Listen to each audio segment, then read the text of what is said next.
دھیان اپنی باطنی حالت کی طرف اور پوری توجہ کے ساتھ ان الفاظ کو پڑھیے۔ بسم اللہ الرحمن الرحیم۔ الفاتحہ۔ ہاتھ اٹھائیے، سورۃ فاتحہ پڑھیے۔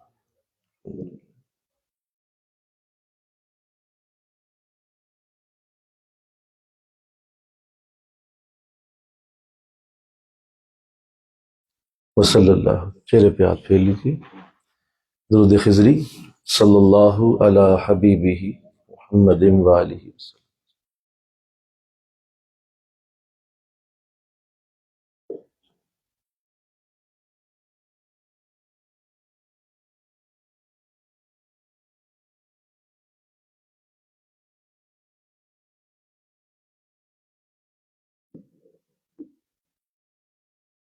وظیفہ حضرت مجدد الفسانی رحمۃ اللہ تعالی علیہ۔ لا حول ولا قوۃ الا باللہ۔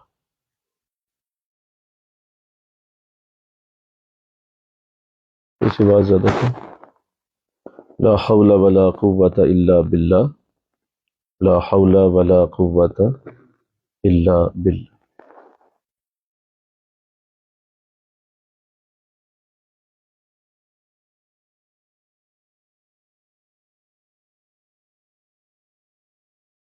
العلی العظیم۔ درود خضری صلی اللہ علی حبیبہ محمد وآلہ وسلم۔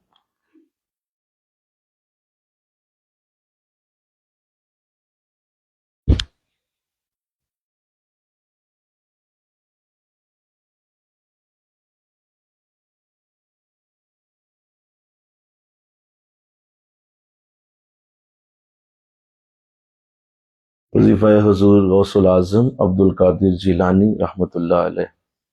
حسبنا اللہ ونعم الوکیل، حسبنا اللہ ونعم الوکیل، حسبنا۔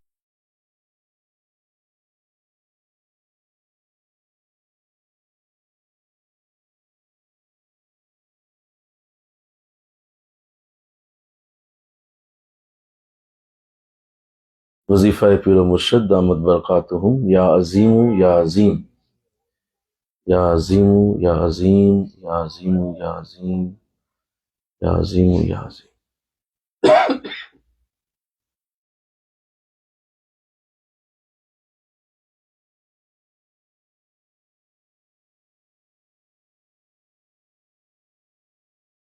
یا عظیم یا عظیم، یا عظیم یا عظیم، یا عظیم۔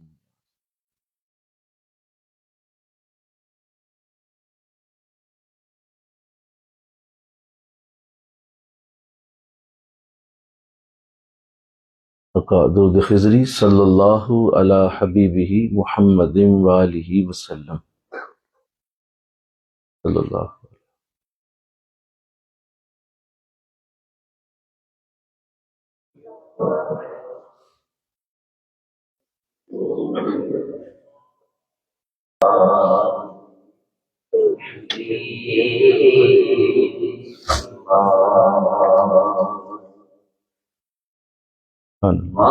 کیا کرم ہے شریفت دا تیرا،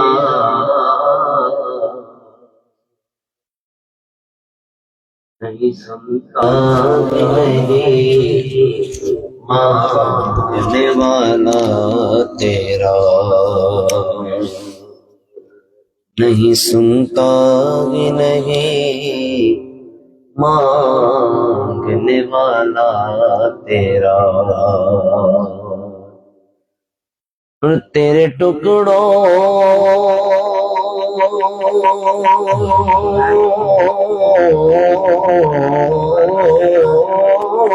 سے پلے غیر کی ٹھوکر پہ نہ ڈال، جھڑکیاں کھائیں کہاں چھوڑ کے صدقہ تیرا۔ سب پڑھیے صلی اللہ علیہ یا رسول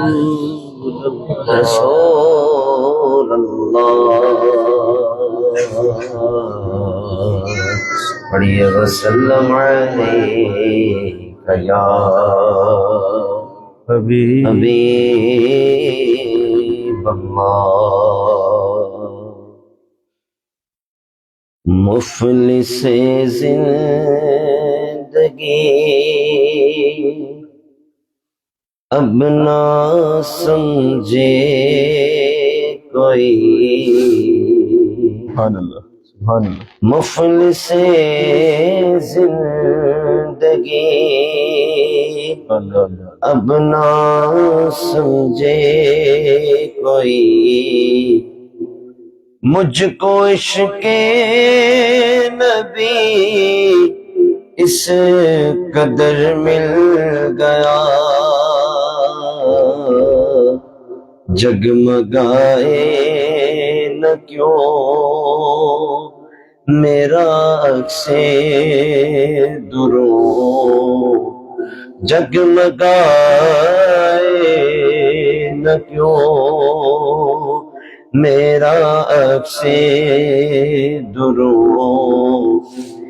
ایک پتھر کو آئینہ گھر مل گیا مفلس زندگی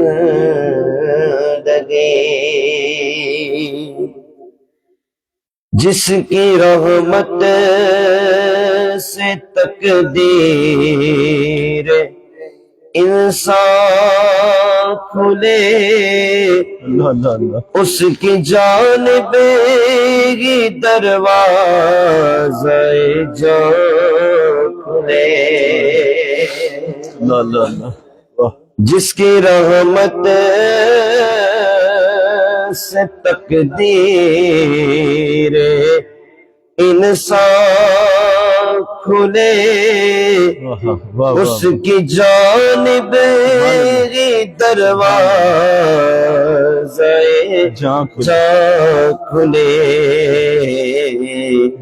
جان عمر رواں لے کے جاتی کہاں جان عمر رواں لے کے جاتی کہاں خیر سے مجھ کو خیر البشر مل گیا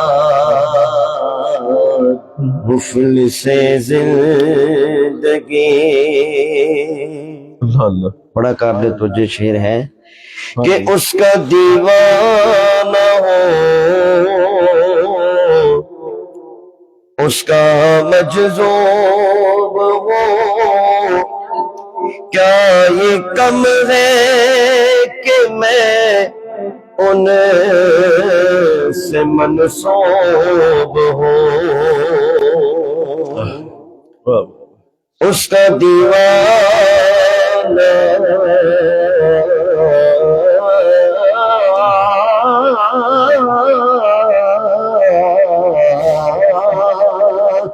اس کا دیوانہ ہو اس کا مجذوب ہو کیا یہ کم ہے کہ میں منسوب ہوں ان سے منسوب ہوں سرحد حشر تک جاؤں گا بے دڑک سرحد حشر تک جاؤں گا بے دڑک مجھ کو اتنا تو زیادہ سفر مل گیا مفلس زندگی اور محور دو جہاں ذات سرکار کی اور میری وصیت ایک پرکار کی، اللہ سبحان اللہ محور دو جہاں دو جہاں،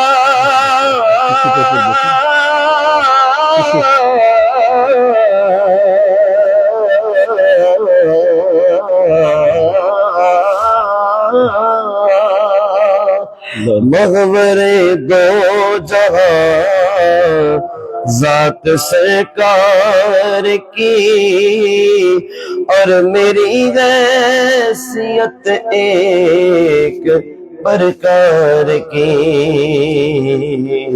اس کی ایک رہ گزر طے نہ ہو عمر بھر، اس کی ایک رہ گزر طے نہ ہو عمر بھر، کہ بلائے آرزو تو مگر مل گیا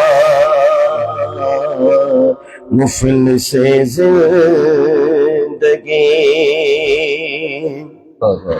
اور جس طرف سے بھی گزرے میری خواہشیں، مجھ سے بچ کر نکلتی رہے لغزشیں، اللہ اللہ اللہ جس طرف سے بھی گزرے میری خواہشیں، مجھ سے بچ کر نکلتی رہے لغزشیں، جب جھکائی نظر جھک گیا میرا سر، جب جھکائی نظر جھک گیا میرا سر، نقش پا اس کا ہر موڑ پر مل گیا مفلس زندگی، اللہ اللہ اور ذہن بے رنگ تھا سانس بے روپ تھی،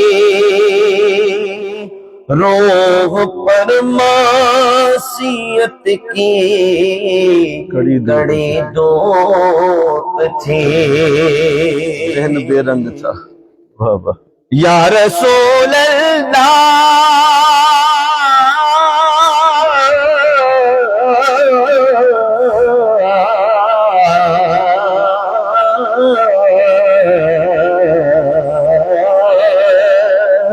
ذہن بے رنگ تھا سانس بے روپ تھی، روح پر معصیت کی کڑی دھوپ تھی، اس کی چشمے غنی جان، اس کی چشمے غنی رونق جان بنی، اس کی چشمے غنی رونق جان بنی، چھاؤ جس کی گنی وہ شجر مل گیا، ان کی چشمے غنی جس کی چشمے غنی رونق جان بنی، ذہن بے رنگ تھا ذہن بے رنگ تھا سانس بے روپ تھی، روح پر معصیت کی کڑی دھوپ تھی، اس کے چشمے غنی رونق جاں بنی اس کی چشم بنی رونق جاں بنی چھاؤ جس کی گنی وہ شجر مل گیا مفلس زندگی اور مقطع مظفر وارسی صاحب کا کلام ہے یہ خوبصورت مقطع لکھتے ہیں کہ جب سے مجھ پر ہوا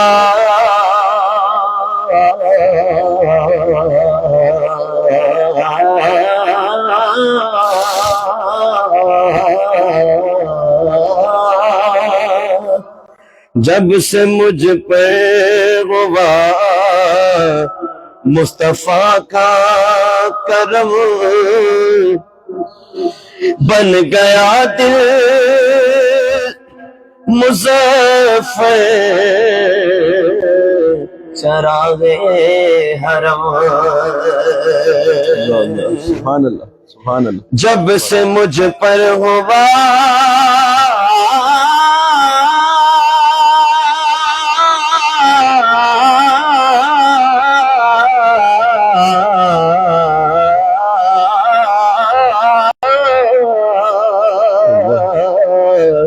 جب سے مجھ پہ ہوا مصطفیٰ کا کرم بن گیا دل مظفر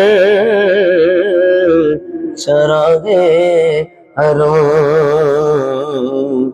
زندگی پھر رہی بھٹکتی ہوئی زندگی پھر رہی تھی بھٹکتی ہوئی میری خانہ بدوشی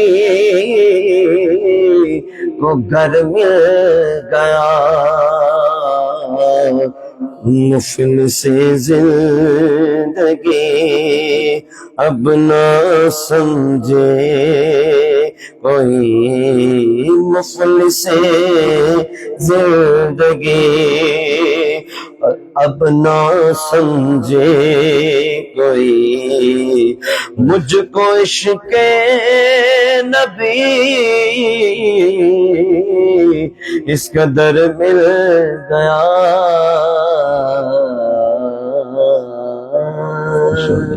اعلیٰ حضرت کا اعلیٰ حضرت درود پاک پڑھ لیجئے صلی اللہ علیہ یا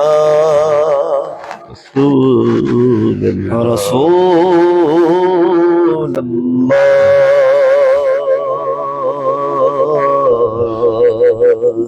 پڑھیے وسلم علیہ یا حبیب اللہ اٹھا دو پردہ دیکھا تو چہرہ میں کہیے سبحان اللہ اٹھا دو پردہ دیکھا دو چہرہ اٹھا دو پردہ دیکھا دو چہرہ کہ نور باری حجاب میں ہے اٹھا دو پردہ دیکھا دو چہرہ اٹھا دو پردہ دکھا دو چہرہ کہ نور باری حجاب میں ہے زمانہ تاریک ہو رہا ہے زمانہ تاریک ہو رہا ہے کہ مہر قب سے نقاب میں ہے اٹھا دو پردہ دکھا دو چہرہ نہیں وہ میٹھی نگاہ والا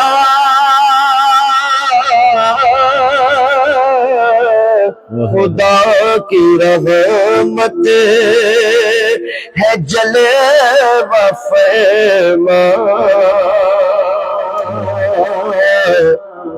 نہیں وہ میٹھی نگاہ والا خدا کی رحمت ہے جلوہ فرما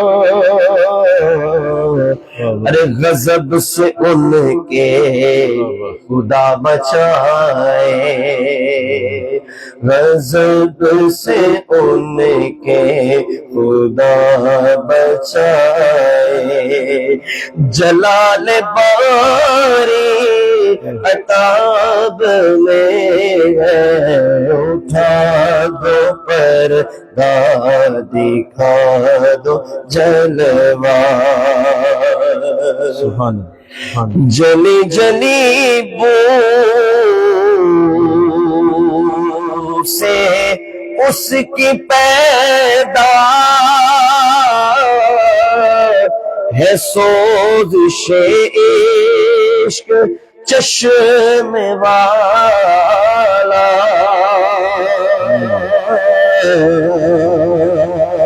اللہ اللہ اللہ جلی جلی بو سے اس کے پیدا ہے سوزش عشق چشم والا ارے کباب آہوں میں بھی نہ پایا کباب آہوں میں بھی نہ پایا ارے مزہ جو دل کے کباب میں ہے اٹھا دو پردہ دکھا دو چہرہ سبحان اللہ انہی کی بو مایا سمن ہے انہی کا جلوہ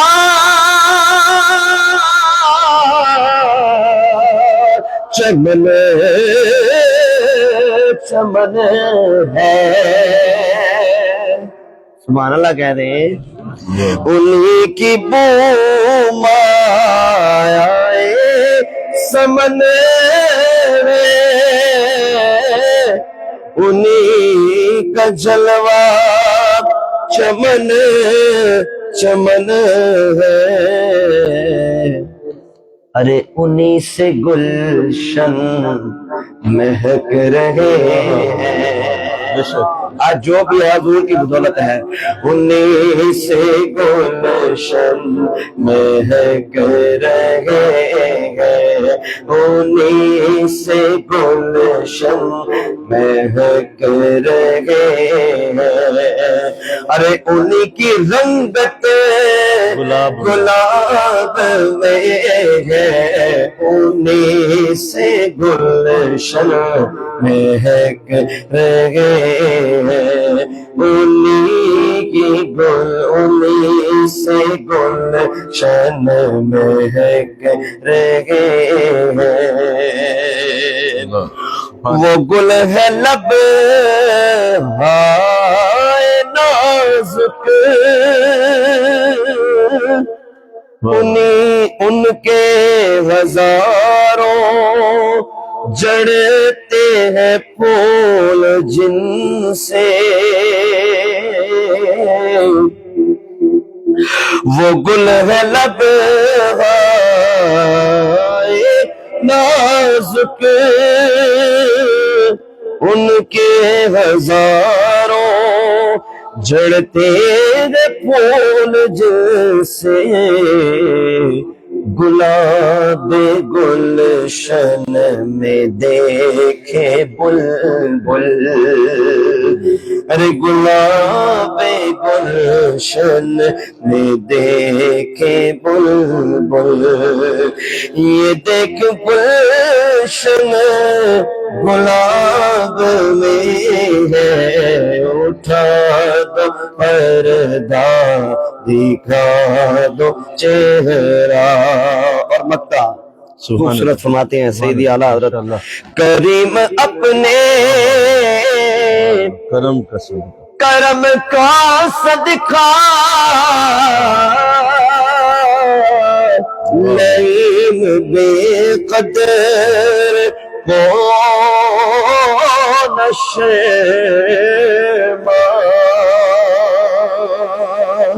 سبحان اللہ سبحان اللہ۔ کریم اپنے کرم کا صدقہ نعیم بے قدر کو نہ شرما۔ آئے تو اور رضا سے حساب لینا، تو اور رضا سے حساب لینا، ارے رضا بھی کوئی حساب نہیں ہے، اٹھا دو پردہ دکھا دو چہرہ، اٹھا دو پردہ دکھا دو چہرہ۔ ابھی تھوڑا سا پیچھے نا جگہ کم ہو گئی ہے، آگے ہو جائیں۔ یہ دو شعر جو یاد آ گیا، بیٹھا ہوا بچہ، دو شعر ابھی پڑھ، آگے ہو جائیں، جگہ ہو جائیں۔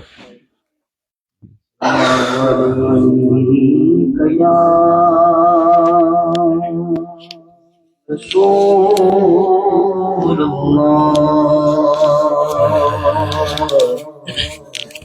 وسلم علیک یا حبیب اللہ، مل کے پڑھے صلی اللہ علیہ یا رسول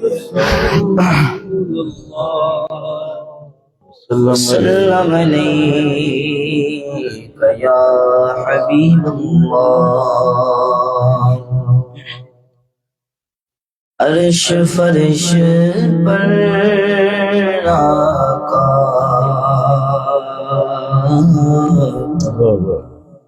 عرش فرش پر آقا، آپ کے اجالے ہیں، عرش فرش پر آقا، آپ کے اجالے ہیں، میرے جیسے لاکھوں ہی ہے، تیری نوکری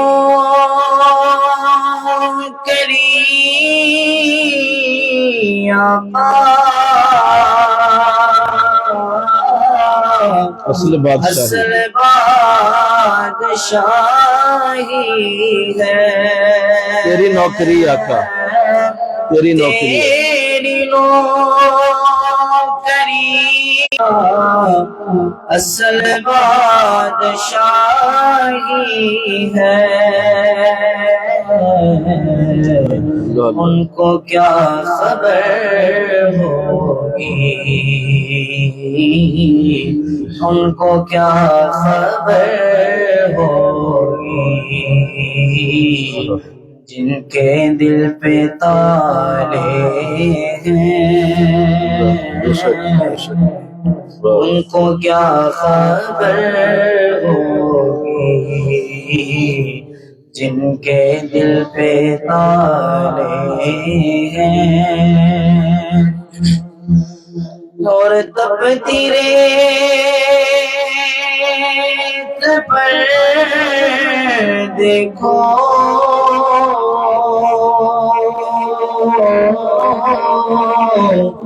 بلال نے پڑھا کلمہ بے شک تپتی ریت پر دیکھو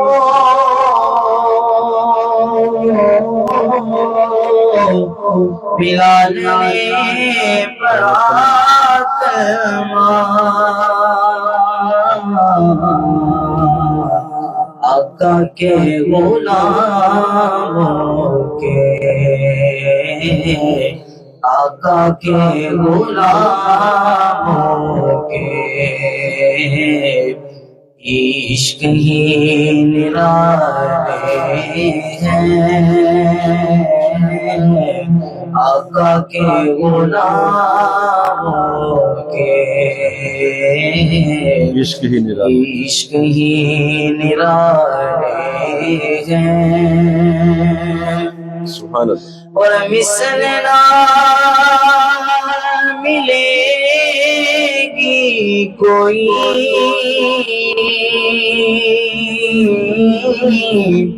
آپ کے نوازوں کی کیا بات بے شک مثل نہ ملے گی کوئی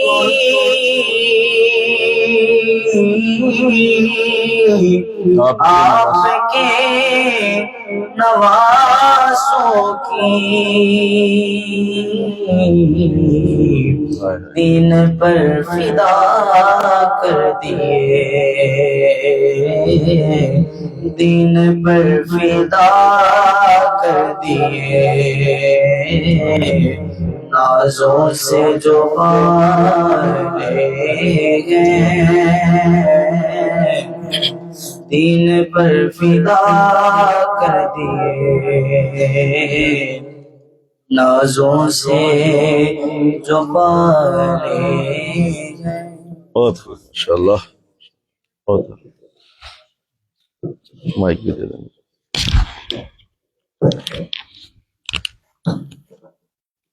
بسم اللہ الرحمن الرحیم الحمد للہ رب العالمین والعاقبۃ للمتقین والصلاة والسلام علی سید الانبیاء والمرسلین قال اللہ تعالی فی الکلام المجید بسم اللہ الرحمن الرحیم یوم ندعو کل اناس بامامہم فمن اوتی کتابہ بیمینہ فاولئک یقرؤون کتابہم ولا یظلمون فتیلا ومن کان فی ہذہ اعمی فہو فی الآخرۃ اعمی واضل سبیلا صدق اللہ العظیم مل کے پڑھیے صلاۃ والسلام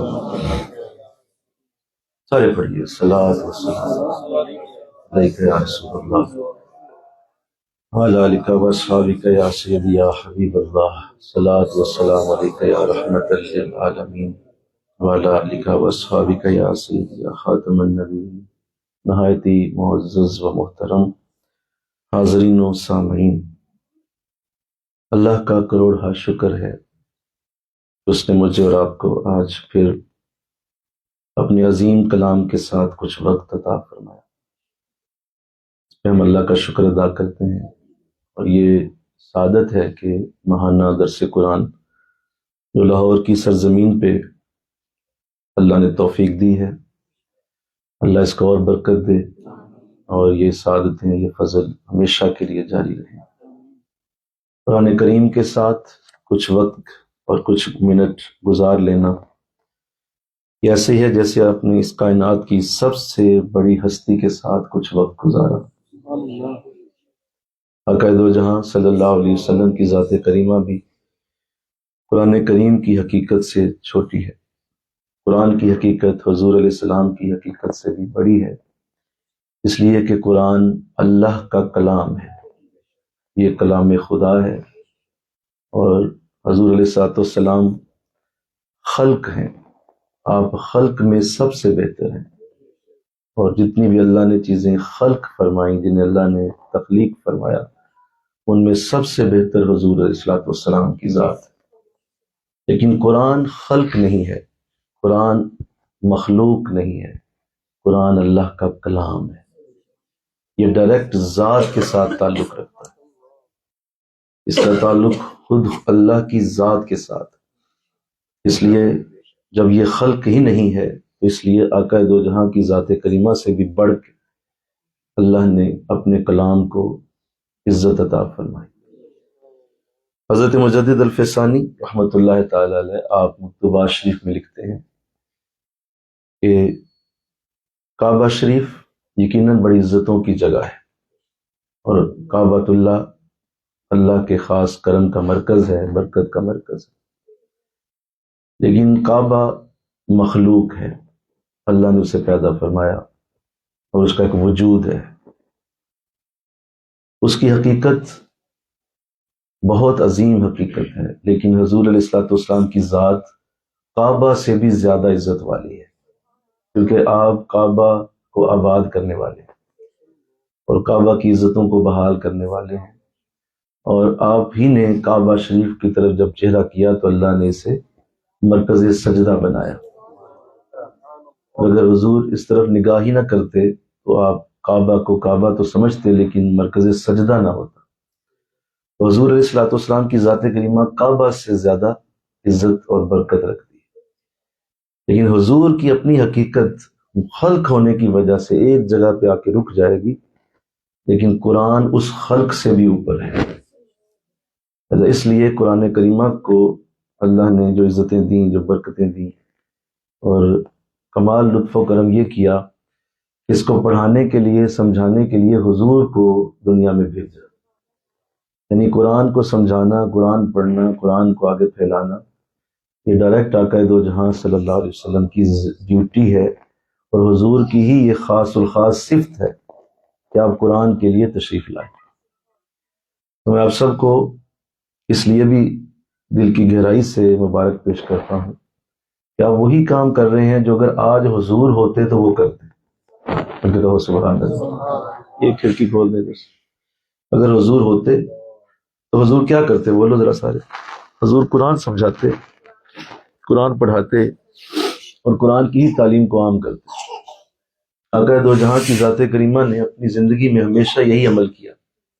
23 برس آپ کی جو قرآن پاک کے ساتھ زندگی ہے، 40 برس سے شروع ہوئی اور 63 برس تک جاری رہی۔ تو یہ 23 برس قرآن پاک کے ساتھ حضور کے دن اور رات گزرے ہیں۔ جب قرآن کا اترنا شروع ہوا اور آخری آیت جب تک نہیں آئی، میرا نبی دن رات قرآن ہی پڑھاتا رہا۔ سبحان اللہ۔ حضور نے قرآن کے لیے اپنی زندگی کو تج دیا، اور ان کے خوبصورت الفاظ کو، قرآن کے اعلیٰ ترین مفہوم کو صحابہ کرام کو عطا کیا۔ صحابہ کرام نے آگے وہ ائمہ کرام کو دیا، ائمہ سے اولیاء کرام تک پہنچا، اور آج یہ پوری دنیا میں قرآن کا نور پھیلا ہوا ہے۔ لہٰذا اصل میں یہ قرآن ہی کی روشنی ہے۔ بولو یہ کس کی ہے؟ بول دیجیے۔ یہ قرآن کی روشنی، یہ قرآن کا نور ہے جو آپ کو نظر آتا ہے، اور یہ واحد اللہ کا کلام جس کا کوئی جواب ممکن نہیں ہے، جس کے سامنے کوئی ٹھہر نہیں سکتا، جس کے لیے کوئی بھی دوسرا راستہ نہیں ہے۔ یہ واحد اللہ کا کلام جس کو حضور نے فرمایا کہ یہ اللہ کی رسی ہے، جس کا ایک سرا تمہارے ہاتھ میں اور دوسرا اللہ کے ہاتھوں میں ہے۔ اس قدر تیزی سے اللہ کا قرب دینا کسی اور عبادت سے ممکن نہیں ہے جتنا قرآن سے اللہ کا قرب نصیب ہوتا ہے۔ اللہ ہمیں توفیق دیتا رہے، آمین کہہ دیجیے۔ اللہ ہمیں اسی طرح قرآن سے جوڑے رکھے، اور قرآن کا اصل نور، قرآن کی اصل حقیقت، قرآن کی روشنی، قرآن کا مفہوم، قرآن کی آیات کا مزہ اللہ ہمیں دیتا جائے۔ اور اس سے پوچھو جسے قرآن کی آیتوں کا مزہ آتا ہے، جسے قرآن کی آیتوں کا ایک چس آتی ہے، قرآن کی آیات کی ایک اس کو لذت فیل ہو گئی، یہ تو اس سے پوچھو جس سے اس کا مزہ آ گیا۔ اور جسے قرآن کے ساتھ اللہ نے لذت دے دی ہے، اس کا دن قرآن سے شروع ہوتا ہے، رات قرآن پہ ہوتی ہے، خیالات میں قرآن رہتا ہے، ہر لمحہ اس کے لیے قرآن ہی ہے۔ تو اللہ ہمیں ایسا بنائے، آمین کرو، ہمیں اسی طرح رکھے قرآن کے ساتھ۔ جو آیت کریمہ پڑھی ہے یہ بڑی خاص آیت ہے، اور چونکہ شعبان کا مہینہ شروع ہو چکا اور آگے رمضان المبارک قریب ہے، اور چند ہی دنوں بعد انشاءاللہ کہہ دیجئے اللہ ہمیں رمضان کی بہاریں عطا فرمائے۔ آقا صلی اللہ علیہ وسلم جب شعبان آ جاتا تو آپ کی دعا ہوتی کہ اللہ ہمیں شعبان میں برکت دے اور ہمیں جلد رمضان تک پہنچا دے۔ یہ حضور دعا کیا کرتے تھے جب شعبان شروع ہوتا، اب یہ دعا کرتے کہ اللہ ہمیں اس میں برکت دے دے اور آگے ہمیں رمضان تک پہنچا دے۔ تو ہمیں زندگی نصیب ہو، ہم دیکھیں صحت کے ساتھ ایک دفعہ پھر رمضان کی بہاریں دیکھیں۔ بہت سارے لوگ ایسے آپ نے دیکھے ہوں گے پچھلے سال میں کہ جو موجود رہے آپ کے ساتھ، میرے ساتھ، لیکن آج وہ قبروں میں ہیں اور وہ اس سال میں فوت ہو گئے اور انہیں رمضان یہ والا نصیب نہیں ہوا۔ تو لہٰذا کوئی پتہ نہیں ہے کس وقت اللہ کی بارگاہ سے حاضری کا اشارہ ہو، لہٰذا کوشش کریں کہ جب رمضان قریب آئے تو زندگی کی دعا کریں کہ اللہ مجھے زندگی دے دے، جو تھوڑے سے دن رہ گئے ہیں میں رمضان تک پہنچ جاؤں کسی طرح، اس لیے کہ رمضان بہت بڑی برکت، بہت بڑی رحمت کا نام ہے۔ رمضان قریب ہے تو اس حوالے سے بھی کچھ گفتگو آپ کے سامنے رکھنے کی سعادت ملنی ہے کہ رمضان کی تیاری بھی کی جائے انشاءاللہ، رمضان کے لیے ذہن تیار کیا جائے، رمضان کے لیے ابھی سے اپنے معاملات کو دیکھ لیا جائے۔ آقا علیہ السلام جب شعبان شروع ہوتا تو سارا شعبان ہی آپ روزے رکھتے تھے، پورا شعبان، سارا شعبان روزے سے، تاکہ جب رمضان آئے تو حضور فرماتے صحابہ پوچھتے حضور ابھی تو رمضان شروع نہیں ہوا، آپ پہلے ہی روزے سے؟ فرمایا اس لیے کہ جب میں رمضان میں داخل ہوں تو میرا جسم اور روح رمضان کی برکتیں لینے کے لیے تیار ہو چکی۔ آپ اندازہ کریں یہ رسول خدا کہہ رہے ہیں کہ وہ بھی جسم اور روح کو تیار کرا، لیکن ان کی جسم اور روح، اللہ جو پہلے ہی پاک ہے، جو پہلے ہی اعلیٰ ہے، جو پہلے ہی رسول ہیں، محبوب خدا ہیں، وہ فرما رہے ہیں کہ میں اپنی روح کو اور جسم کو رمضان کے آنے سے پہلے تیار کروں۔ تو مجھے آپ کو کتنی ضرورت ہوگی، مجھے اور آپ کو اس کی کتنی حاجت ہوگی کہ رمضان سے پہلے پورا ذہن، سوچ، تیاری اپنے معاملات کی ایسے کی جائے کہ رمضان آ رہا۔ جب رمضان قریب آتا تو آقا اسلام کی عادت یہ بھی ہوتی کہ آپ صحابہ کو بار بار رمضان یاد کرواتے، ہر نماز میں فرماتے صحابہ رمضان آ رہا ہے۔ صحابہ سنتے جی حضور سن لیا، اگلی نماز میں پھر صحابہ رمضان آ رہا ہے، صحابہ فرماتے جی حضور اللہ کا شکر سن لیا ہم نے، اگلی رمضان میں ذرا بول دو، ذرا سارے بولو ذرا رمضان آ رہا ہے۔ حضور پھر فرماتے رمضان آ رہا ہے، تو حضور اس کی تیاری فرماتے۔ ہمارے ذہن اصل میں بڑے مصروف ہے نا، ہمارے ذہنوں میں بہت ساری دیگر مصروفیات موجود رہتی ہیں۔ جب بار بار انسانی ذہن کوئی چیز سنتا ہے تو اس کو بھی پھر ادھر اس کا ذہن اور سوچ چلی جاتی ہے کہ یہ کیا مجھے بار بار کہا جا رہا ہے۔ تو حضور کا یہ طریقہ ہوتا تھا کہ آپ رمضان کے آنے سے پہلے رمضان کا اعلان کیا کرتے ہیں۔ تو آپ کو بھی جہاں موقع ملے حضور کی یہ سنت پوری کریں انشاءاللہ، جہاں موقع ملے بیٹھے تو رمضان کی بات کریں، رمضان کی گفتگو، بھائی رمضان آنے والا بھائی اس طرح گفتگو کریں تاکہ لوگوں کے ذہنوں میں رمضان کی پہلے سے تیاری شروع ہو۔ ہمارے ہاں تو حال یہ ہے نا کہ ہم تو آخری دنوں میں چلے جاتے ہیں رمضان کے، پھر اوہو رمضان ختم بھی ہو گیا، کیونکہ تیاری نہیں ہوتی، ذہن ہی نہیں ہوتا۔ تو اللہ اس کی توفیق عطا فرمائے۔ آئیے قرآن میں اللہ نے جو ارشاد فرمایا، یہ سورہ بنی اسرائیل ہے اور اس میں اللہ نے ایک بڑی مرکۃ الآراء آیت اتاری ہے۔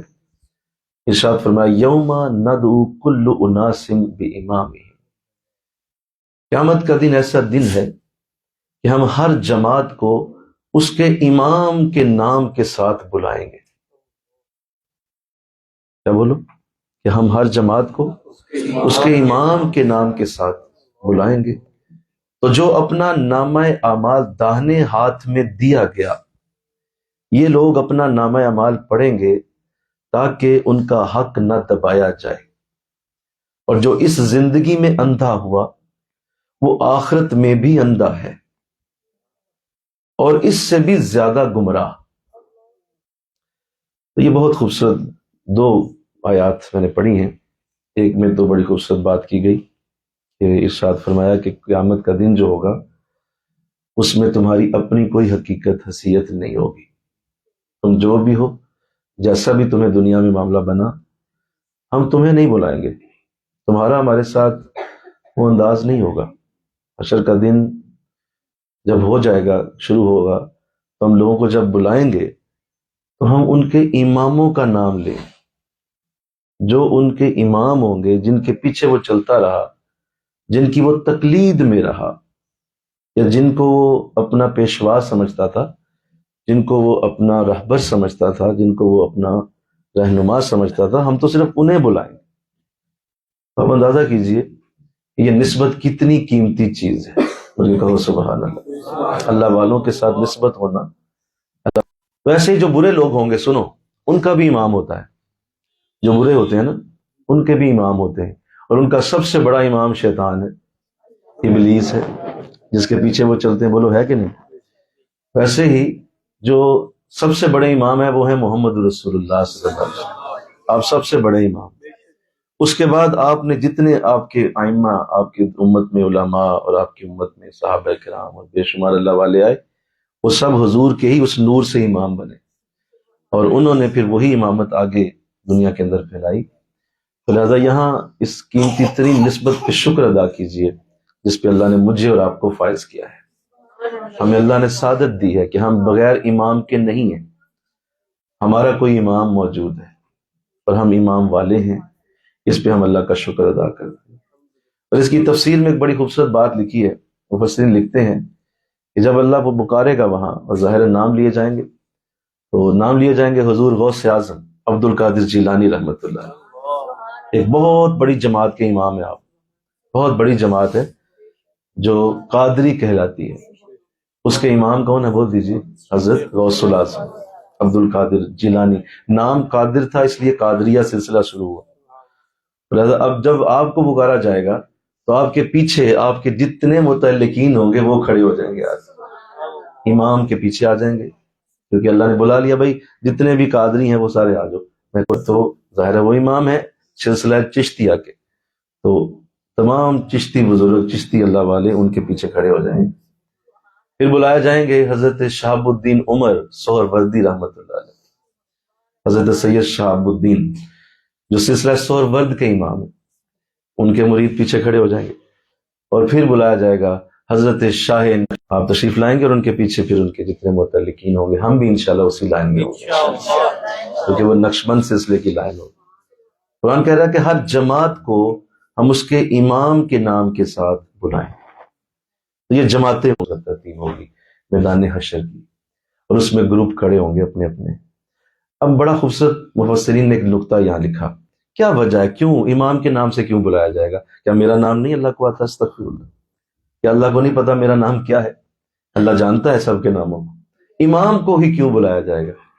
اس لیے کہ لاکھوں کروڑوں لوگ، اربوں خربوں کی تعداد ہوگی، تو اللہ کہے گا کیا سب سے حساب لوں؟ امام سے پوچھ لو، صاحب سب کا ہو جائے گا، امام سے پوچھ لو۔ لہٰذا امام سے پوچھا جائے گا، امام سے پوچھا جائے گا۔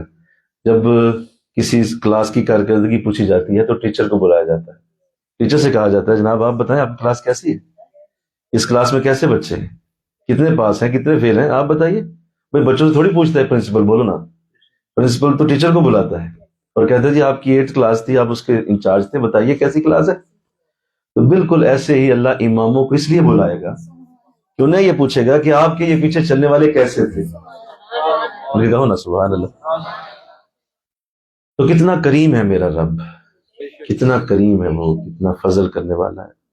مجھے بتائیے حضور غوث اعظم رحمۃ اللہ علیہ جو اللہ کے اتنے ولیوں میں اعلیٰ ولی ہیں، کیا دوستوں سے بھی صاحب ہوتا ہے؟ نہیں سمجھے آپ؟ کیا دوستوں سے پوچھا جاتا ہے کہ جناب صاحب نکالیں؟ یاروں سے بھی کوئی صاحب کرتا ہے؟ یہ تو کوئی طریقہ نہیں، دنیا میں بھی نہیں ہوتا۔ دوست ہو نا آپ کا بڑا پیارا محبت والا، تو آپ اس سے کیا صاحب کرتے ہیں؟ کبھی صاحب نہیں کریں گے، یار تیرے ساتھ یاری بڑی۔ تو اللہ اماموں کو اس لیے بلائے گا کہ یاروں کو بلا کے یاروں سے بات کرے، یاروں سے بات ہوگی، باقی کو ہم کیا پوچھیں۔ تمہاری اتنی اوقات نہیں ہے کہ ہم تمہارا حساب لیں، نہ ہم لیں گے، ہم اپنے اماموں سے ہی پوچھ لیں گے کہ تمہارا یہ جماعت کا معاملہ کیسا رہا۔ تو ایک حدیث میں یوں بھی ذکر آتا ہے کہ ایک فرشتہ آئے گا اور وہ کسی شخص سے حساب لینے لگے گا، تو ساتھ ہی اس جماعت کے جو امام ہوں گے وہ آ جائیں گے، وہ کہیں گے جی آپ کیا کر رہے ہیں، جی میرا صاحب ہے، حساب لینا ہے ان سے، جی میں ان کا امام ہوں، میرے سے پوچھیں نا، آپ ادھر آئیں مجھ سے بات کریں، میں صاحب دیتا ہوں نا، میرے سے پوچھیں آپ، میں ذمہ دار ہوں ان کا۔ جس طرح باپ بیٹے کے ساتھ جب جا رہا ہوتا ہے تو بیٹے کو تو نہیں کچھ کرنے دیتا، باپ کہتا ہے میرے سے بات کریں، میرا بیٹا ہے نا۔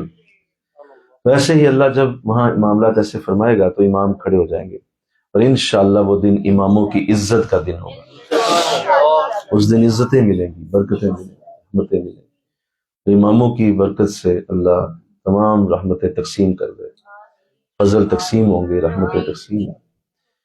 تو جس کو نسبت حاصل ہے اسے اللہ کا شکر ادا کرنا چاہیے کہ وہ کسی امام کے پیچھے چلتی ہے، کسی امام کے پیچھے چلتا ہے، اور اس کے دل و روح میں کسی امام کے ساتھ اللہ نے ایک ناطہ اور رشتہ جوڑا ہوا ہے۔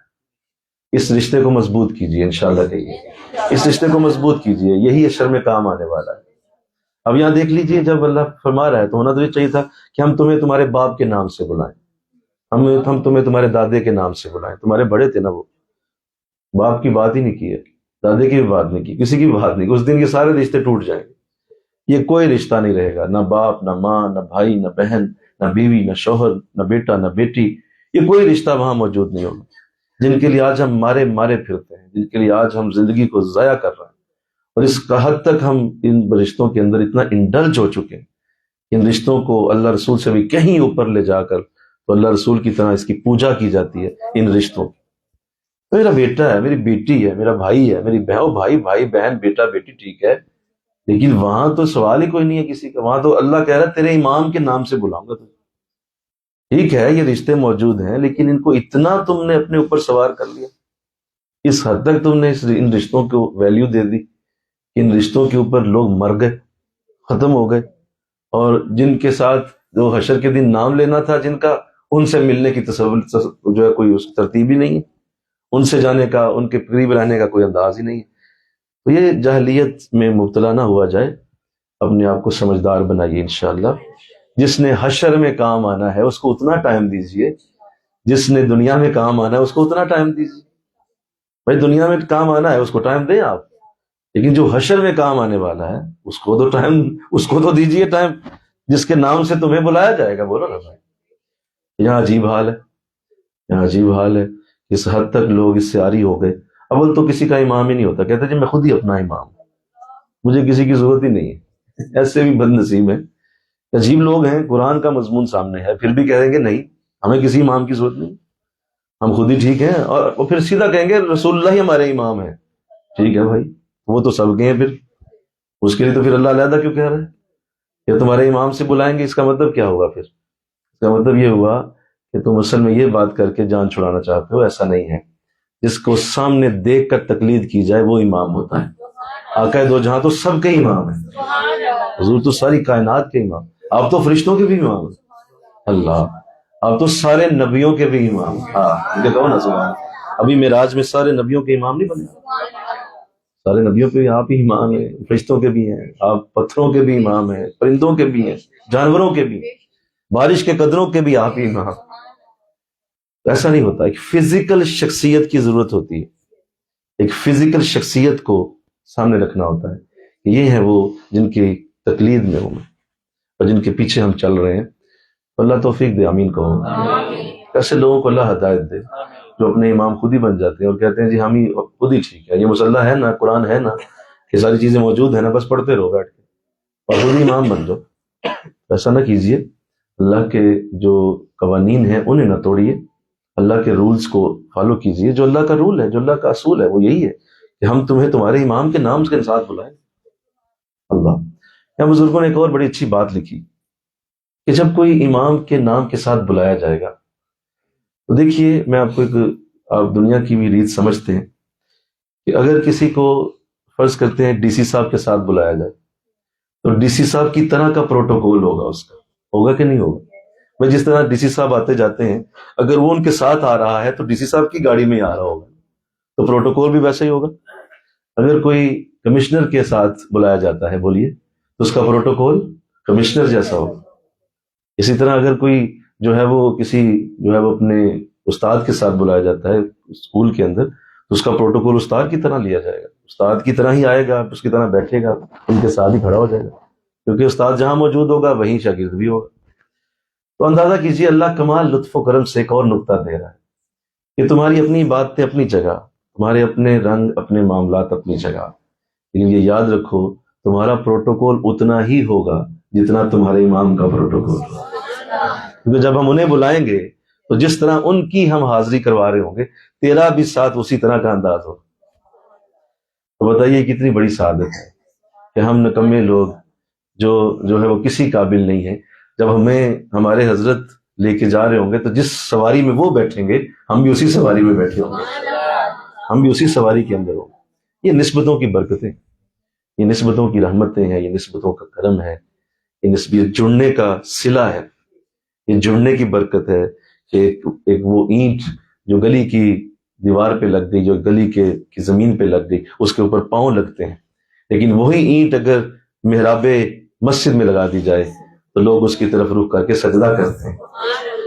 فرق صرف اینٹ وہی ہے, بولو نا, اینٹ وہی ہے لیکن نسبت کا فرق پڑ گیا. نسبت پہلے گلی کے ساتھ تھی تو اس کے اوپر پاؤں رکھے جا رہے تھے, اسی اینٹ کو مسجد کے ساتھ نسبت ہو گئی تو اب اس کی طرف رخ کر کے سجدہ ہوتا ہے. اسی طرح کپڑا ہے, کپڑے کی نسبت اگر پاؤں سے ہو جائے تو جرابیں بنتی ہیں, لیکن اسی کپڑے کو اگر ٹوپی بنا دیا جائے تو عزت بن جاتی ہے. میری ٹوپی ہے, میرے سر پہ رکھی گئی ہے. لہذا کپڑے کے ساتھ مسئلہ نہیں ہے, مسئلہ نسبت کے ساتھ ہے. وہ نسبت چونکہ مل گئی لہذا اب عزیز ہو گیا, وہ نسبت عزیز ہو گئی. اسی طرح کپڑا اگر غلاف بنا دیا جائے تو اسے چوما جاتا ہے. وہی کپڑا اگر غلاف بن گیا, قرآن کا غلاف بنا دیا تو آپ نے اسے چومنا شروع کر دیا. کیوں؟ اور بھائی قرآن کے ساتھ جڑ گیا. لہذا نسبت کے ساتھ ویلیو بدل جاتی ہے, نسبت کے ساتھ کاؤنٹنگ بدل جاتی ہے, نسبت کے ساتھ آپ کی حیثیت بدل جاتی ہے, سوچ بدل جاتی ہے. اللہ توفیق دے, آمین کہو. یہی نماز ہے, بالکل یہی نماز ہے. سبحانک اللہ سے شروع کریں یوم یقوم الحساب تک آئیں, یہی نماز ہے. لیکن اسی نماز کو آپ اٹھائیں کعبہ شریف کی زمین پہ پڑھیں جا کے, 1,00,000 نمازوں جتنا ثواب ہوگا. بولا میں نے کچھ ایکسٹرا نہیں پڑھا, کوئی لمبا سجدہ نہیں کیا, کوئی لمبا رکوع نہیں پڑھا, میں نے کچھ نہیں کیا, میں تو عام سی وہی نماز جو گھر پڑھتا تھا. نہیں, اب نسبت کعبے سے ہو گئی, اس کی نسبت کعبے کی زمین سے ہو گئی. اب یہ 1,00,000 نمازوں جتنا کام کرے گی. تو سمجھ آ رہی ہے میرا خیال ہے ہم سب کو کہ نسبت سے ویلیو بدل جائے. جتنا زیادہ کوئی نسبت کے قریب آئے گا وہ اتنا اس رنگ کو لے لے گا, اتنا اس رنگ کو جذب کر جائے گا, اتنی برکت لے جائے گا جو زیادہ قریب ہوگا. آپ لوہے کو ذرا دور رکھیں آگ سے, لوہے کو کوئی فرق نہیں پڑے گا. تھوڑا قریب کریں, ذرا تھوڑا سا گرم ہوگا, آگ کی گرمی پہنچے گی, لوہا گرم ہونا شروع ہو جائے گا. ذرا اور قریب کر دیں, وہ ذرا اور گرم ہو جائے گا, ہو سکتا ہے ہاتھ نہ لگانا مشکل ہو جائے گا کیونکہ گرم زیادہ ہو جائے گا. ذرا اور قریب کریں, وہ تپنا شروع ہو جائے گا اور اس میں سے بھاپ اٹھے گی, اس میں سے بخارات اٹھنے شروع ہو جائیں گے. ذرا اور قریب کریں, وہ پگھلنا شروع ہو جائے گا. ذرا اور قریب کریں, وہ خود ہی آگ بن جائے گا. بس یہ ہے نسبت کا اصل رنگ. یہ کہو نا سبحان اللہ. دور ہو تو نسبت کا رنگ تھوڑا ہے, بولو نا. قریب آؤ اور قریب آؤ اور قریب آؤ اور قریب آؤ, ایک وقت آئے گا کہ وہی برکت جو شیخ کو اللہ دے رہا ہوتا ہے وہ ساری برکتیں تیرے اوپر اترنا شروع. وہی سگنل جو شیخ کے اللہ کے ساتھ ہوتے ہیں تیرے بھی وہی سگنل بنا دیے جائیں. مسئلہ یہ کہ وہ قربت نہیں ہو جاتی, وہ قربت دور رہتی ہے. اس دوری کی وجہ سے وہ نسبت کا وہ رنگ چڑھتا نہیں, وہ برکت آتی نہیں, وہ برکت اس طرح سے پہنچ نہیں پاتی. تو اللہ ہمیں سمجھنے کی توفیق دے کہ اگر اماموں کے نام کے ساتھ بلایا جائیں گے تو اللہ کیوں نہ ہمیں امام ہی بنا دے. آہا, بولو نا بھائی, آپ اماموں کے نام کے ساتھ کیوں بلائے جائیں, آپ خود ہی امام بنے انشاءاللہ. اللہ آپ کو بلائے, آپ کا نام لے کے کہے آجو تمہارا نام لیتا ہوں, تمہارے ساتھ جو جماعت تھی سارے اکٹھے کر لو اپنے بندے انشاءاللہ. اللہ ہمیں ایسا بنا دے کہ کسی نے بڑا اچھا جملہ کہا تھا نا کہ یا تو ایسا کرو کہ ہمیشہ اسی طرح بنو کہ لوگ تمہارے پیچھے چلیں. کیا بولو؟ لوگ تمہارے پیچھے چلیں. اتنا اپنے آپ کو تپاؤ, اتنا محنت کرو, اتنی کوشش کرو, اتنی تمہارے لیے اکٹھے ہو جائیں، تم سے برکت لیں، تم سے فیض لیں، تم سے نور لیں، تم سے اللہ کی رحمت لیں، اتنا تم رحمت اپنے اندر اکٹھی کر لو، پہلا کام تو یہ کرو۔ اگر یہ نہیں کر سکتے تو پھر کسی کے پیچھے ضرور چلو، ایسا نہ کرو کہ نہیں میں اکیلا ہی ٹھیک ہوں، تمہارا منہ نیچے کیوں نہیں ہو رہا، یہ اللہ کو پسند ہے۔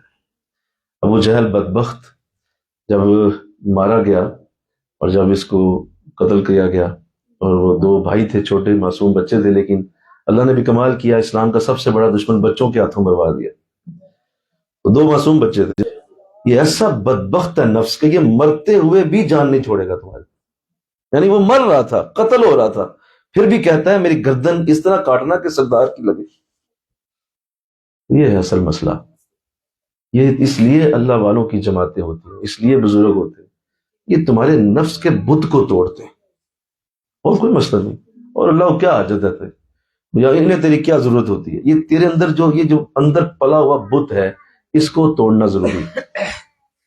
حضرت بابا فرید رحمۃ اللہ علیہ آپ درس قرآن دے رہے تھے، اور حضرت آپ کی خدمت میں جو ہے وہ حضرت محبوب الہی رحمۃ اللہ علیہ وہ بھی موجود تھے، اور نظام الدین اولیاء رحمۃ اللہ علیہ آپ کے مرید ہیں، وہ حضرت بابا فرید گنج شکر آپ کے مرشد ہیں۔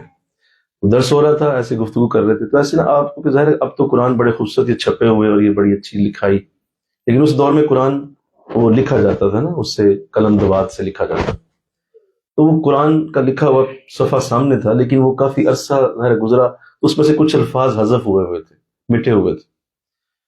توجہ رکھیے میری بات پہ، تو وہ مٹے ہوئے تھے، تو حضرت جب پڑھانے لگے تو قرآن پڑھاتے پڑھاتے وہ جب ان الفاظ پہ آئے تو تھوڑا سا غور سے دیکھنے لگے کہ یہ کیا لکھا ہوا ہے، تھوڑا سا اب قریب ہوئے آیت کے، تو سامنے حضرت نظام الدین بیٹھے، تو آپ نے چونکہ قرآن کو بڑی اچھی طرح یاد بھی کیا ہوا تھا، حافظ بھی تھے، تو فرمایا حضور یہ آیت یہ ہے، اونچی آواز سے بولے کہ یہ آیت ہے، میں نے ابھی آپ پڑھ رہے ہیں تو مجھے آتی ہے، یہ آیت اصل میں یہ ہے، تو آپ مجھ سے سن لیں، یہ آیت یہی ہے۔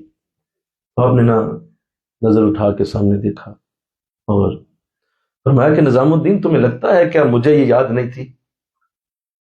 کہا نہیں حضور، میں تو بس ویسے ہی عرض کر رہا تھا کہ یہ آیت کہیں آپ کو نظر میں مشکل نہ ہو رہی ہو۔ میں نہیں، تمہیں لگا کہ یہ مجھے یاد نہیں ہے، اٹھو جلدی کرو، اٹھ جاؤ۔ اٹھے، کہا اس کو باہر نکال دو یہاں سے۔ حضور میں معذرت چاہتا ہوں، معافی چاہتا ہوں۔ کہا نہیں، دو اشارہ کیا، اس کو پکڑو باہر لے۔ حضرت کا رنگ اڑ گیا، بار بار کہا حضور میں معذرت کرتا ہوں۔ کہا نہیں، لے جاؤ۔ حضرت باہر چل گیا، اس کو کہو آپ میرے سامنے نہ کبھی آئے، اپنے دور رکھے اپنے آپ کو، میری نظروں کے قریب نہ کبھی آئے۔ حضرت درس دینے لگے، دعا ہو گئی، باہر نکلے تو آپ رو رہے تھے دروازے کے ساتھ ہی، آپ چلے گئے۔ 2-3 دن اسی طرح گزر گئے، کچھ مرید پھر آئے حضرت کے پاس، فرمایا حضور 3 دنوں سے وہ رو رہا ہے اور اس کی تو جان نکل جائے گی، جس طرح وہ رو رہا ہے نا، آپ ہماری سفارش قبول کیجئے اور اس کو بلا لیجئے، وہ کہہ بھی رہا ہے میں معافی چاہتا ہوں۔ اور میں بلاؤ اسے، بلایا گیا۔ فرمایا پہلی بات تو یہ ہے کہ تمہیں یہ لگا کہ مجھے یہ آیت نہیں آتی، اور اس نے تمہارے اندر میرا عیب ڈھونڈنے کی، تمہارے نفس نے جو کوشش کی کہ میرا عیب ڈھونڈا جائے، تو اس سے تمہاری پہلی بیعت تو ٹوٹ گئی ہے، وہ ختم ہو چکی ہے، کیونکہ شیخ میں عیب ڈھونڈنے والا کسی صورت بھی بیعت کا قابل نہیں ہوتا، تو بیعت ختم ہو چکی ہے۔ ایک تو دوبارہ بیعت کرو، اور دوسرا یہ ہے کہ یاد رکھو کہ میں تجھ سے کبھی بھی نفرت نہیں کرتا تھا، یہ عمل اس لیے کیا کہ میں نے تیرے اندر ایک علم کا بت دیکھا جو تمہیں بہت بڑا عالم سمجھا تھا، اور تمہیں کہہ رہا تھا کہ تم بڑے عالم ہو، میں نے اس کو توڑنے کے لیے 3 دن دلایا تجھے، ورنہ محبت اس سے پہلے ہی کی طرح ہے۔ تو اصل میں یہ مسئلہ یہ ہے، یہاں بتوں کو توڑنے کے لیے اللہ نے جھکانے کا نظام بنایا ہوا ہے، اور کوئی حل، ورنہ آپ نے دیکھا ہوگا کہ بڑے بڑے آتے ہیں، بڑے بڑے آ کے بیٹھ جاتے ہیں، لیکن فیض اور برکت صرف انہی کو ملتی ہے جو جھک جاتے ہیں، جو جھکتے ہیں، جو مسلسل اپنے آپ کو جھکائے رکھتے ہیں۔ باقاعدہ دو جہاں جان عالم صلی اللہ علیہ وسلم آپ کی خدمت اقدس میں بھی یہی حال تھا صحابہ کا، مجھے کہو نا سبحان اللہ، یہی حال تھا۔ حضور سب سے بڑی چیز جو دنیا سے توڑنے ختم کرنے آئے وہ اصل میں فخر اور غرور کے بت ہیں۔ آپ اسی کو ختم کرنے کے لیے آئے تھے. اور یہ ذات برادری کے اور اس طرح کے جتنے انداز جو لوگوں نے اس وقت رکھے ہوئے تھے، حضور ان کو ختم کرنے دنیا میں آئے. لہٰذا آپ نے جب صحابہ کرام کی تربیت ایسے کی تو صحابہ کرام اسی طرح حضور کے سامنے اس طرح بیٹھ جاتے کہ جس طرح اگر کوئی پرندہ آ کے کندھے پہ بیٹھے تو پرندہ بھی نہ اڑے. اتنا بے حس و حرکت اور اس طرح سٹل ہو کر اور اتنی عاجزی کے ساتھ، یہی حضور کے سامنے بیٹھنے کی ادا تھی. اور صحابہ کرام کو یہی سکھایا گیا، یہاں تک کہ اس حد تک صحابہ کرام کو یہ جھکنا سکھایا گیا. میں اس لیے بات بار بار کر رہا ہوں کہ اللہ کیوں اماموں کا ذکر کر رہا ہے، کیوں اماموں کو بلانے کی بات کی جا رہی. تو سر اس کے پیچھے وجہ یہ ہے کہ تم جب امام کے پیچھے کھڑے ہوگے نا تو اس وقت بھی تیرا نفس ہم زیر کر کے تیرا حساب لے رہے ہوں، تیرا نفس نہ کہیں اٹھے وہاں سے، امام آگے کھڑا ہے. اللہ اب دیکھیے نا، جب آپ حضور، میں نے جیسے عرض کیا کہ حضور کی بارگاہ میں صحابہ جب بیٹھتے تھے تو سورہ نور میں اللہ نے ایک بڑی خوبصورت گفتگو کی. سورہ نور میں اللہ فرماتا ہے کہ اے نبی، اگر تیری بارگاہ سے کوئی اجازت کے بغیر گیا، کس طرح گیا بولیے، اگر کوئی اجازت کے بغیر گیا، سورہ نور میں پورا مضمون موجود ہے، اگر اجازت کے بغیر گیا تو ہم سخت عذاب دینے والے ہیں ایسے شخص کو. آپ کی مجلس میں بغیر اجازت کے اٹھ کے چلا گیا، مطلب مجلس ہو رہی ہے اور اٹھ کے آپ کی اجازت لیے بغیر باہر چلا گیا، حضور سخت عذاب دیں گے ہم، اور ایسے لوگوں کو جو آپ کے صحابہ ہیں. اور اگلی آیت میں ایک بڑی خوبصورت بات کی، فرمایا اور جو آپ سے اجازت مانگ کے گیا، جو اجازت مانگ کے گیا، ایک تو یہ کہ اس کو اجازت دے دیجئے، اور دوسرا ہم اس پہ رحمت بھی کر دیں گے، اس کے گناہ بھی معاف کر دیں گے. یعنی صرف اجازت مانگنے سے گناہوں کی معافی، صرف اجازت مانگنے سے رحمت. ہاں اس لیے کہ جو خود اٹھ کے چلا گیا نا، اندر نفس کا بت تبھی بھی ہے کہ یہ اندر اس کے اندر ہے کہ یہ اٹھ کے چلا گیا، اور آپ سے پوچھے نہیں، اجازت ہی نہیں، اور اٹھ کے چلا گیا. حضرت موجود ہے، درس ہو رہا ہے، آپ نے بھی دعا کرنی تھی، ابھی بڑا کچھ ہونا تھا، ابھی آپ نے کتنے علم کے موتی دینے تھے، ابھی کتنے علم کی باتیں ہونی تھی، یہ اٹھ کے چلا گیا. اس کا مطلب ہے یہ بدبخت ہے کوئی، اور ہم سخت عذاب دیں گے ایسے بدبخت، ہم نہیں چھوڑیں گے اب. اور ہاں اگر کوئی اجازت مانگے تو حضور میری سفارش ہے اسے اجازت دے دیا کرے، کیونکہ وہ کھڑا ہو کے اجازت طلب کر رہا ہے، حضور مجھے اجازت ہے میں چلا جاؤں. اگر کوئی ایسا کر رہا ہے تو حضور اس کو روکیے نہیں، بیچارہ مصروف ہے، کوئی مسئلہ ہوگا تو گھر میں پرابلم ہوگی، جانے دے اسے. اور ساتھ یہ بھی کہا کہ ہم اسے معاف بھی کر دیں گے، رحمت بھی کر دیں گے اس پہ، کیونکہ آپ سے اجازت لے کے گئے. تو میں توجہ چاہتا ہوں کہ اس حد تک نفس کو توڑنا ضروری ہے، یہ کسی صورت بھی اٹھے نہ کسی طرح سے، اور اس کے اندر یہ نہ چیز آ جائے کہ میں کچھ ہوں اور میرے اندر جو ہے کوئی بڑی خوبی ہے، یا میں کوئی بہت بڑا آدمی ہوں، یا میں کوئی بہت بڑا انسان ہوں. یہ اگر کسی نے سوچا تو کام خراب ہوگا، اسی کو تو روکنا. حضرت عمر رضی اللہ تعالیٰ عنہ ایک دن آپ مسجد نبوی میں تشریف لائے اور آپ نے اعلان کر دیا، بھائی سارے مسلمانوں کو بلاؤ، جتنے بھی باہر مومنین مسلمان سب کو بلاؤ، دوپہر کا وقت ہے، ابھی نماز کا وقت بھی نہیں ہے. تو لوگوں نے سب سنا کہ امیر المومنین بلاتے ہیں، بھاگم بھاگ لوگ مسجد میں آ گئے، مسجد بھر گئی. تو خصوصی بات ہوگی، اتنا عام کہ حضرت عمر بلا رہے. اب ممبر پہ کھڑے ہو گئے، فرمایا لوگوں بات سنو، میں وہ شخص ہوں کہ جب میں ایمان نہیں لایا تھا تو مجھ سے 5 اونٹ سنبھالے نہیں جاتے تھے، اور میں 5 اونٹ سنبھالنے کے لیے میدان میں کھڑا ہوتا، ایک بھاگ جاتا، میں اس کو پکڑ کے لاتا، دوسرا بھاگ جاتا، تیسرا بھاگ جاتا، میرا باپ مجھے چھڑیوں سے مارا کرتا تھا. اور یہ دیکھو میرے جسم پہ حضور حضرت عمر نے اپنی اٹھائی قمیض، فرمایا یہ دیکھو میرے جسم پہ نشان بھی ہیں، میرے باپ نے مجھے بہت مارا ہوا ہے، اتنا مارا ہوا ہے، اور اس کے بعد مجھے کہتا تھا عمر تو کسی کام کا نہیں، تو کچھ نہیں کر سکتا، تو 5 اونٹ نہیں سنبھال سکتا. تو لوگوں دیکھو ایک دن یہ بھی تھا عمر پہ، ٹھیک ہے اللہ حافظ، یہ کہہ کے نیچے اتر گئے. سارے لوگ ایک دوسرے کا منہ دیکھ رہے تھے، حضور یہ اتنی دور سے لوگوں کو بلایا، گرمی میں لوگ آئے، اتنا بڑا مجمع، اب اس کی بات کی کیا ضرورت تھی، اس کو سنانے کی کیا ضرورت تھی. فرمایا اصل میں مسئلہ یہ ہے کہ آج میں ابھی بیٹھا ہوا تھا ایک جگہ، مجھے اندر سے آواز آ رہی تھی عمر تو بہت بڑا حکمران بن گیا، بہت بڑا حکمران، 24 لاکھ مربع میل، اتنی بڑی حکومت تیری ہو گئی، اتنا بڑا تو سلطنت کا حکمران ہے. کہا مجھے جب اندر سے آواز آئی تو میں نے کہا اچھا تیرا کرتا ہوں علاج. تو یہ میں نے علاج کیا اپنا، کہ میری تو اوقات یہ تھی کہ مجھے تو چھانٹے پڑا کرتے تھے. یہ ضروری ہے. میں نے کہا نا سبحان اللہ, یہ ضروری ہے کیونکہ اس کے بغیر گزارا نہیں. یاد رکھیے کہ اگر کوئی کسی بھی لیول پہ کسی بھی جگہ نفس کی اس چال کا اس کے اوپر ذرا سا بھی وار ہو گیا نا, ساری نیکیاں ضائع کر دے گا, ساری نیکیوں کو آگ لگا دے گا. کیوں؟ اس نے آپ کو کسی جگہ بھی یہ سمجھا دیا کہ تو بڑا ہے. اس لیے اماموں کو سامنے رکھا گیا. میں کہوں نا سبحان اللہ, اس لیے اماموں کا وجود پیدا کیا گیا کہ اپنی حقیقت اپنی ہستی کو اللہ اس کی توفیق دے. اور چونکہ آگے رمضان آ رہا ہے, یہ اس اذیت سے باہر نکل جائیے.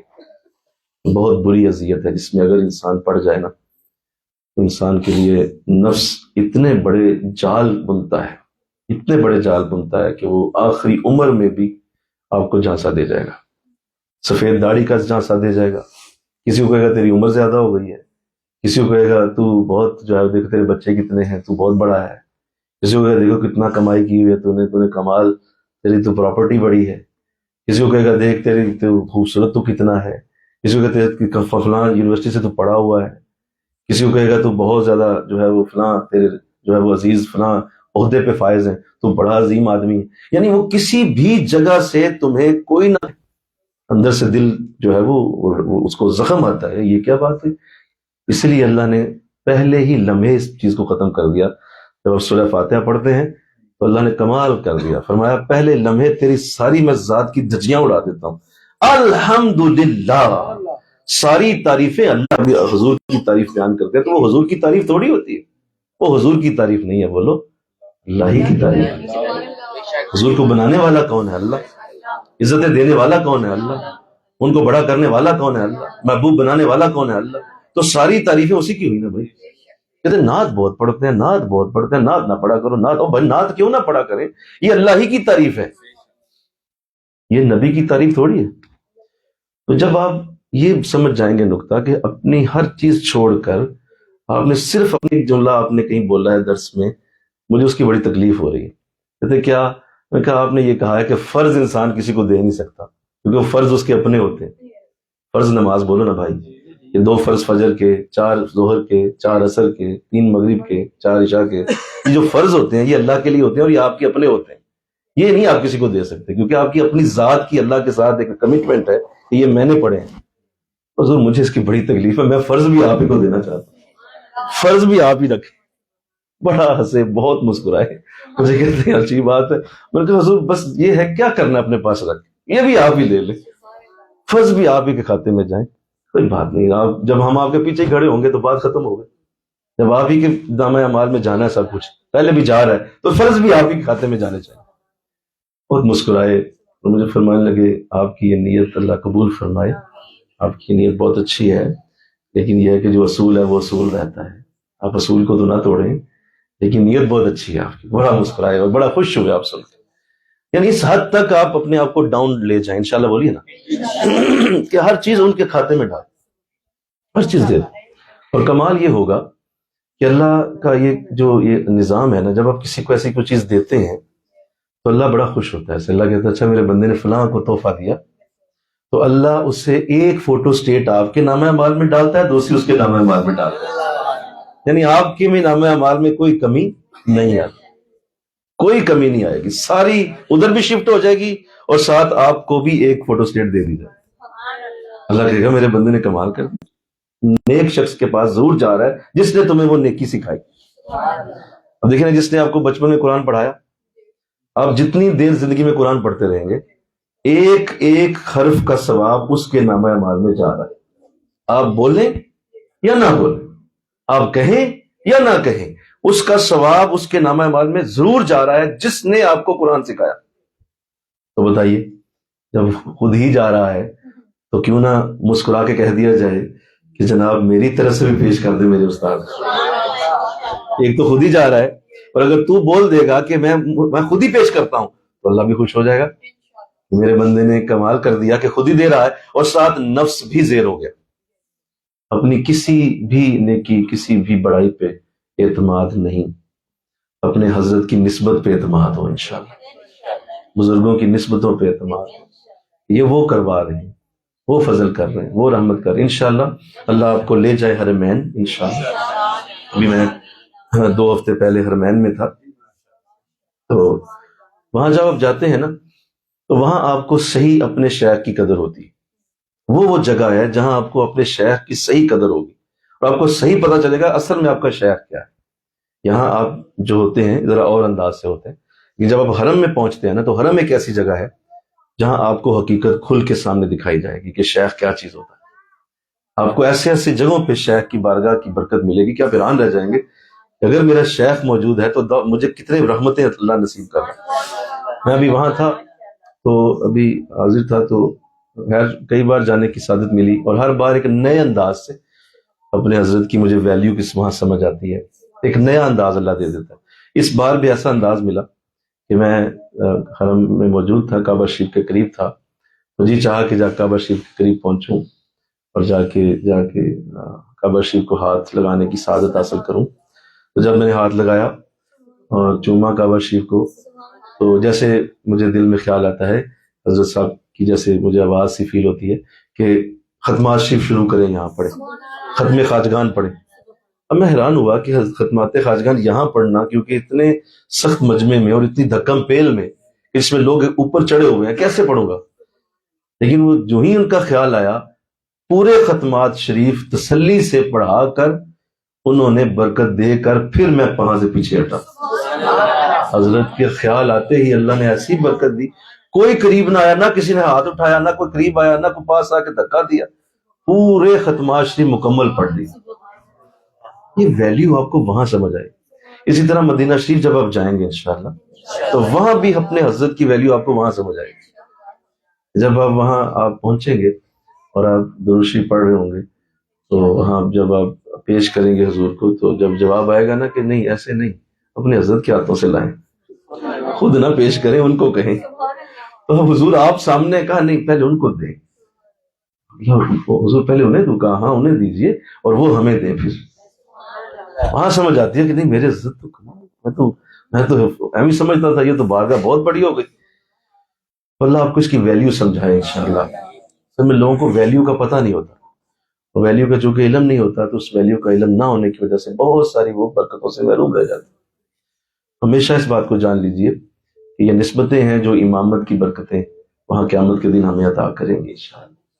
ہم جب ان کے پیچھے کھڑے ہوں گے، ان کی بارگاہ کی حاضری ہوگی، اللہ کی بارگاہ کی برکت ہمیں ملے گی، تو انشاءاللہ کوئی کرم ایسا نہیں جو ہماری جوڑی میں نہ ڈالا جائے. آخری بات یاد رکھیے کہ یہ جو نسبت ہے اس کے لیے اللہ نے ایک اصول رکھا ہے اور صرف ایک ہی اصول پہ یہ قائم ہے، اور اسی ایک اصول کو اپنے اوپر آپ طاری رکھیے، میں بھی رکھتا ہوں، آپ بھی رکھیے، ہم سب اسی نسبت کے حاملین ہیں.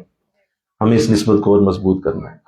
صرف ایک ہی رول ہوتا ہے اس کا، اور وہ یہ ہے کسی صورت بھی رابطہ نہ چھوڑیے، رابطے میں رہیے، کانٹیکٹ رہیے، ان کانٹیکٹ رہیے. اور اب دیکھتے ہیں کہ واٹس ایپ پہ جب میسج آتا ہے تو واٹس ایپ اس کو سب سے اوپر لے جاتا ہے. ایسے ہی شیخ کی بارگاہ میں جو ہی آپ کانٹیکٹ کرتے ہیں، شیخ کا ذہن سوچ آپ کو سب سے اوپر لے جاتی ہے اور اس کی دعا سب سے پہلے آپ کو جا پڑے گی. کیوں؟ آپ اس کی لسٹ میں سب سے اوپر آ گئے. کانٹیکٹ کبھی نہ چھوڑیے. اللہ روزانہ 5 دفعہ آپ سے کہتا ہے مصلی پہ آؤ، کہتا ہے کہ نہیں کہتا؟ مولا اس کی کیا وجہ ہے؟ ہم تیرے بندے ہیں، تو ہمیں ہر وقت دیکھ رہا ہے، تو سمیع بھی ہے، تو بصیر بھی ہے، ہر چیز تیرے پہلے ہی نوٹس میں ہے. نہیں، ملاقات کرنے آؤ مجھ سے، آؤ مصلی پہ اور وضو کرو، صحیح طرح آؤ، بناؤ سنگار بھی کرو، اچھی طرح اپنے آپ کو سنوارو، آؤ مصلی پہ کھڑے ہو جاؤ. مولا تجھے یقین نہیں ہے کیا کہ ہم تیرے بندے؟ کہا ہے، اس کے باوجود آؤ، ظہر میں بھی آؤ، عصر میں بھی آؤ، مغرب عشاء میں بھی آؤ. مولا اتنی بار بلاتا ہے تو اس لیے کہ تیرا اور میرا تعلق مضبوط ہوتا ہے. یہ ہم مضبوطی چاہتے ہیں، یہ ہم نہیں چاہتے تھوڑا سا تو ادھر ہٹے، یہ گوارا نہیں. ذرا سا نظر پھیری تو نے، ہمیں منظور نہیں، فوراً واپس آئیے، دوبارہ نماز پڑھیے. یہ ہے اللہ کا بھی تصور، بولو نا. اور پھر حضور پہ اللہ چاہتا ہے کہ ہمیشہ درود پڑھتے رہو. ان اللہ و ملائکتہ یصلون علی النبی یا ایھا الذین آمنوا صلوا علیہ وسلموا تسلیما. ہمیشہ نبی پہ درود پڑھتے رہو. کمال ہے. مولا ایک دفعہ پڑھ تو دیا، کہا نہیں، پھر پڑھو، پھر پڑھو، ہمیشہ پڑھتے جاؤ، کوئی وقت نہ جانے پائے میرے نبی پہ درود پڑھو. تو یہ کیوں ہے؟ اس لیے کہ تعلق مضبوط ہو. ایسے ہی شیخ کی نسبت ہوتی ہے. اس کے ساتھ تعلق مضبوط کرنے کے لیے اپنے کانٹیکٹ کو مضبوط کیجیے، اور کسی صورت بھی یہ نہ سمجھ لیجیے کبھی کوئی بات نہیں، سب کو پہلے ہی پتہ ہے، انہیں سارا علم ہے، وہ جانتے ہیں، زیادہ رہنے دیتا ہوں. نہیں، ایسا نہ کریں. یہ نفس پھر وار کر گئے کہ وہ آپ کو یہ سمجھا رہا ہے کہ نہیں ان کو پتہ ہے پہلے. ایسا نہیں ہے بھائی، ایسا نہیں ہے. پتہ صرف اللہ کو ہی ہے، سارا پتہ سارا اللہ کو ہی ہے، لیکن اپنے حضرت کے ساتھ کانٹیکٹ میں رہنا یہ لازم، اور اس کے لیے اپنے آپ کو ہمیشہ تیار رکھیے. اور نفس آپ کو بار بار کہے گا وہ بزی بہت ہیں، بہت مصروف ہے، وہ رہنے دیں، کیا کرنا ہے، فون کریں گے، کیا کریں گے، وہ فون اٹھائیں گے، کہیں گے جی کیا بات کرنی ہے، اب تیرے پاس بات تو کرنے کو ہے کوئی نہیں، تو کیا کرو گے بات. تو نفس تمہیں بار بار ایسا کہے گا، اس سے بچ جاؤ. دیکھو نہیں، میں نے صرف سلام بھی لینی میرے لیے بڑی برکت کی بات، بڑی رحمت کی بات ہے. سلام بھی لے لو، یہ بھی بڑی بات ہے کہ سلام ہی ہو جائے. ہونٹوں پہ کبھی ان کے میرا نام تو آئے تو صحیح برسرے الزام ہی آئے. چلو جب میں بولوں گا تو میرے کہیں گے تو صحیح، اچھا تو ہے، نام تو زبان سے لیں گے، وہ بس میرے لیے وہی لمحہ قیمتی ہوگا. تو بتائیے اس سے بڑی برکت کیا ہے؟ اس ایک اصول پہ رہیے، اپنی نسبت کو برکت دینے کا یہی اصول ہوتا ہے. جو ہی آپ اس سائے سے تھوڑا سا پیچھے ہٹتے ہیں، شیخ کی برکت کے سائے سے، تو آپ کے اوپر نفس اور شیطان کے وار شروع ہو جاتے ہیں. من شذ فی النار، جو علیحدہ ہوا وہ دوزخ میں جا پڑا. بس یہی ہے، جو علیحدہ ہو گیا وہ گیا، اس کا کوئی معاملہ نہیں. تو اللہ توفیق دے دے انشاءاللہ. اللہ ہمیں ایسا ہی رکھے، اللہ ہمیں نسبتوں کی برکتیں دے، ہم نسبتوں کی عظیم رحمتیں سمیٹتے رہیں، اور جب ہماری آخری سانس نکلے تب بھی ہمارا شیخ ہمارے سامنے ہو، ہماری نسبت مضبوط ہو، اور اس نسبت کی طرف لوگوں کو دعوت دینا، اس نسبت کی طرف لوگوں کو بلانا، یہ اللہ ہم سب کو عطا فرمائے. اللہ ہم سب کو عطا فرمائے کہ جو، جیسے حضور نے فرمایا کہ جو مومن اپنے لیے پسند کرتا ہے وہی اپنے بھائی کے لیے پسند کرے. تو ایسے ہی اگر آپ خود نسبت پسند کرتے ہیں تو آپ کو دوسروں کے لیے بھی پسند کرنی ہے کہ یہ بھی اسی نسبت کے حاملین ہوں. اللہ ہم سب کو اس عظیم سعادت سے بہرہ ور رکھے، اور آگے رمضان کی برکتیں اللہ سب کو عطا فرماتا جائے. لا حول ولا قوت الا باللہ العلی العظیم وما علینا الا البلاغ. کھڑے ہو کے دو شعر صلاۃ السلام.